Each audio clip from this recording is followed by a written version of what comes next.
One of the most documented and adored leaders of our time. Without the dedicated lensmen, anchors, reporters and the media in general, the world wouldn't have been able to forge such an incredible relationship with the man that we're celebrating today.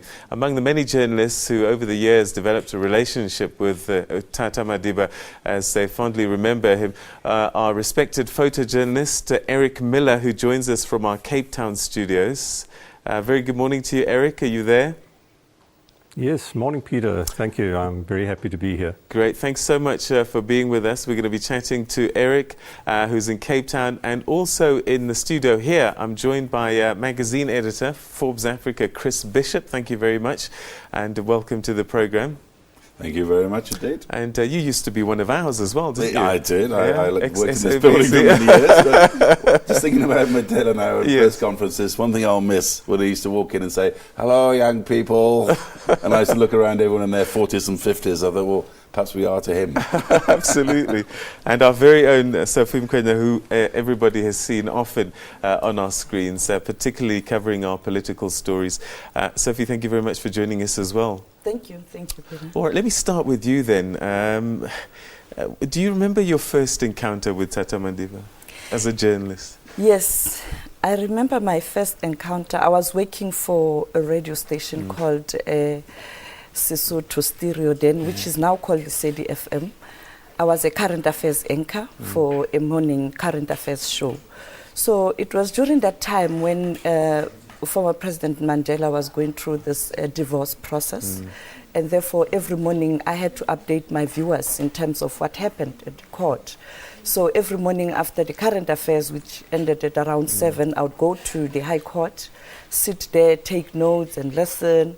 And one day during the break, I was standing almost near the door and he was supposed to go out. And then he came. When he came, he stopped and we had a chat. Then I asked him a question, that all the time I see you with very prominent people, but I haven't seen you inviting women, particularly women journalists, to a dinner or a breakfast or lunch so that we can have a chat. And I think he really felt bad. And 3 days after, I got a call. I was sitting in the studio in the afternoon preparing for the current affairs again. I got a call and my colleague said, Pax Mankahlani, the late Pax Mankahlani wants to talk to you. And I said, Pax Mankahlani?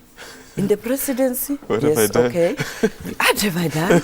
Then I took the call and then Pax afternoon, Sophie, former President Mandela would like to speak to you. Oh, the president's call? Okay. And I was like panicking there. I couldn't even concentrate. But what I remember very well was that, I felt so bad when you told me that I don't invite female journalists.